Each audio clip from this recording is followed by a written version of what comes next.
this next story we're going to talk about is a bit sensitive. Just an FYI. We're going to talk about the Chicago Blackhawks and the alleged sexual assault story within the organization. Just a few things in my own words here.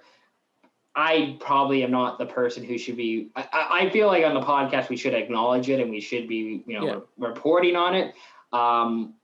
I'm not the most informed person. I've read the article. I feel like I have an idea, but there's probably more informed people who actually know what is going on and can talk about this. However, I feel like it is something that we should report and we should recognize. And if you haven't heard the story, so it's a complicated one, but there was allegedly sexual assaults of, I believe, 2 players within the Chicago Blackhawks team on their 2010 Stanley Cup winning team. And it happened with a member of the coaching staff.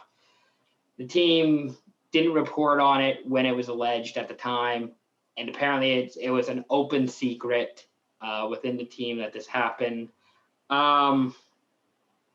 I'll throw it to you guys. If you guys have anything that you want to say or comment on it, feel free. But I think we have to preface this as well with the reason why this is a big topic now, and that's because Marc Bergevin, current Montreal Canadiens general manager, was the director of player personnel for the Chicago Blackhawks at the time, and that's why.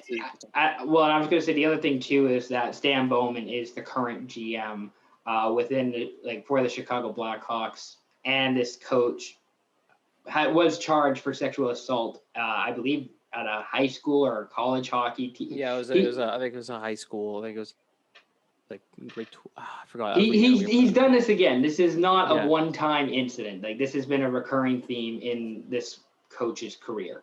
But I mean, to Bergevin's defense, he came out today saying he wasn't aware of any allegations back then. He didn't know anything of it. And he said, just so you can go on the record with that, is what he said. But I don't know. In a sense, you could say that's hard to believe because the article said it was an open secret and everyone on the 2010 team knew.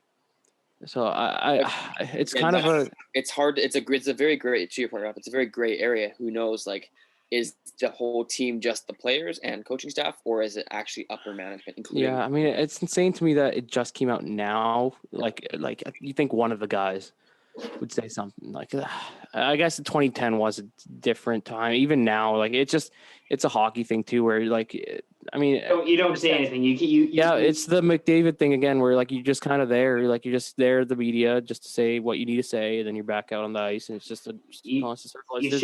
You shove everything down so you don't have to say anything. You just don't have to deal with it, kind of thing, which is it's kind of sad. It's brutal. Hockey breeds a culture of the whole man up thing and don't show your feelings, and that is, again, I've been a believer of this for a long time, is that it's always been a problem, and that's unfortunate. But some players, that's just really shitty, because some players you shouldn't have to man up for some things, and especially something like this. It's not acceptable. It's absolutely not acceptable if these allegations are true, obviously. But even still, sexual assault of any kind is horrible and should not happen. So and part of the other thing too is that I don't want to throw blame around here, because we can blame everybody and we can start throwing names around, and that doesn't really solve the problem. That doesn't really fix anything for anybody, because again, we have an alleged incident here. It's more just about what we, or at least for myself, what can I do or what can we do to help solve the problem, to help fix it so that this doesn't happen again. And I think part of that stems from having the conversation and talking about it. It's not the first time this has happened. It's probably not the last time it's going to happen. So at least if we can be open about it and have a conversation about sexual assault, and this is a pretty serious one. I don't know if there's going to be any repercussions for the Blackhawks or the NHL. It sure doesn't sound like it. It sounds like there isn't an investigation pending right now, so that's the little worrisome. But I was reading the article. It's I guess, in my opinion, it's something that was definitely pushed down by the management too, because they gave the accused guy a positive job reference after like kind of knew about stuff going on. So it's I feel like there's more to it than we know. And I don't know anything. I don't know anything like what else to say. It's just such a touchy subject that I don't know. It's hard to know all the facts too, and that's the part is us speaking. I've only read the article once, and I read it about half an hour to an hour ago, and it's very hard to really get a great grasp on the subject and get to understand what's really happening here without being there and experiencing it. There's so many moving parts to it, and it's hard. Like to both your guys' point, it's hard to know what else to say and what else to really talk about without knowing all the facts. And I think that's with a lot of things, but especially this subject, it is very touchy, and you don't want to say anything, or you don't want to go on the record about saying anything before you know everything. You know what I'm saying? Mm-hmm. I'm hoping. I mean, I hope that like one of the guys on the team, or like that were on the team, can give some light into it. It probably is a difficult thing to talk about. So I see like that. I could see why no one would talk about it at all. But I feel like that would be the best way to really see, not like one of the guys who got assaulted, but just one of the guys that were on the team, just to see what it was like when this was going on.